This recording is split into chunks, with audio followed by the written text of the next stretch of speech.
Kemudian kita lanjut untuk soal Cash and Securities Management yang nomor 3 dengan soal PT Unilever kesulitan untuk memperkirakan saldo kas karena saldo kasnya itu relatif berfluktuasi. Kemudian cadangan kas minimal Rp60.000 dengan penyimpangan atau standar deviasi. Nah, standar deviasi ini dari saldo kas harian sebesar 10.000. Kemudian biaya yang dikeluarkan setiap transaksi Rp500 dengan returnnya 15% per tahun. Perusahaan menggunakan analisis 360 hari. Maka kita disuruh untuk menentukan berapa titik pengembalian kas optimal dan berapa batas atasnya jika perusahaan memiliki kas sebesar batas atas. Maka apa yang dilakukan perusahaan? Nah, yang pertama kita tentukan dari soal ini, karena dia memiliki kas yang relatif berfluktuasi, maka ini masuk ke dalam model kontrol limit model. Jadi untuk kontrol limit model ini menentukan kas optimalnya yang diketahui dari soal yang pertama adalah cadangan kas minimal. Cadangan kas minimal ini adalah lower limit sebesar Rp60.000. Kemudian penyimpangan atau standar deviasi. Standar deviasinya adalah 10.000. Nah, kalau untuk mencari varians atau A2, maka 10.000 dipangkatkan 2. Kemudian biaya yang dikeluarkan setiap transaksi Rp500. Kemudian returnnya, return 15% per tahun dengan analisis 360 hari. Nah, kalau misalnya di soal nanti tidak diketahui menggunakan analisis 360 hari, kalian bisa menganalisisnya ini secara bulanan atau secara harian. Lanjut ke titik pengembalian kas optimal. Pada kontrol limit model ini caranya berbeda dengan inventory model. Jadi untuk mencari saldo kas optimalnya berarti caranya dari akar, di sini ada 3, kemudian 3 dikali B dikali A kuadrat dibagi 4 dikalikan I, baru ditambahkan dengan lower limitnya atau cadangan kas minimalnya. Kita masukkan 3, B-nya sebesar Rp500 dengan A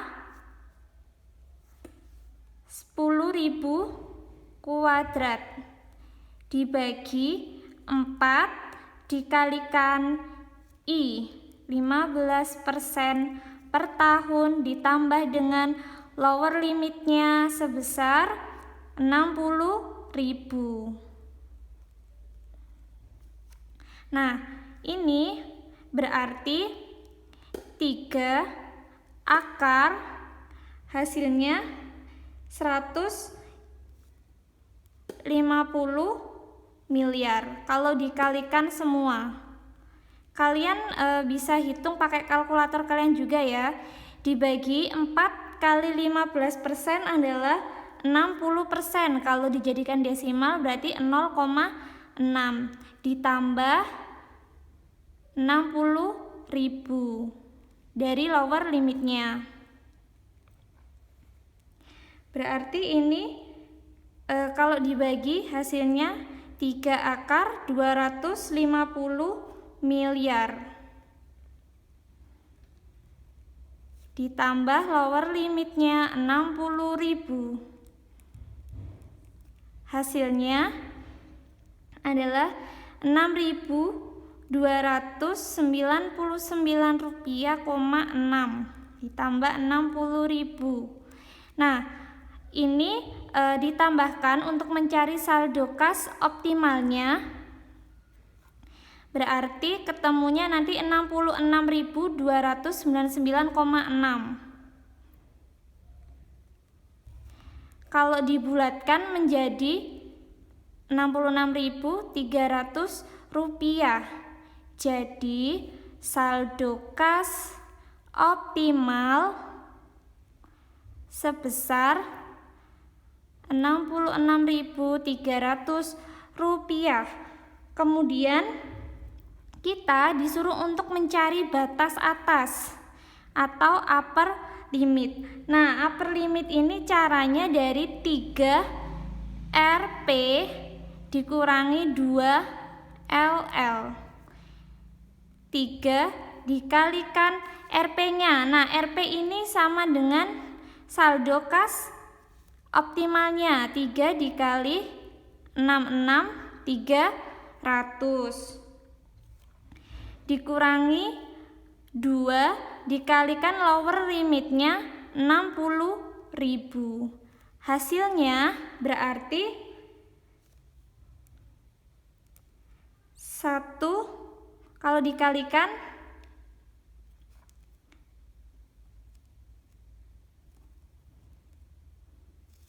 adalah 198.898 dikurangi 60.000 kali 2 120.000. Hasilnya adalah dari 198.000 dikurangi 120.000 adalah 78.898 rupiah untuk upper limit.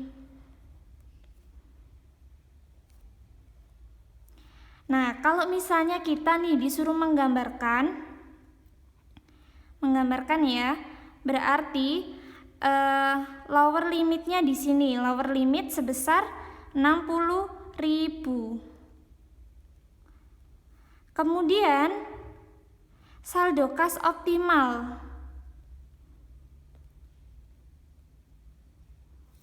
atau Rp-nya 66.300 dengan upper limit atau UL-nya sebesar 78.898 rupiah.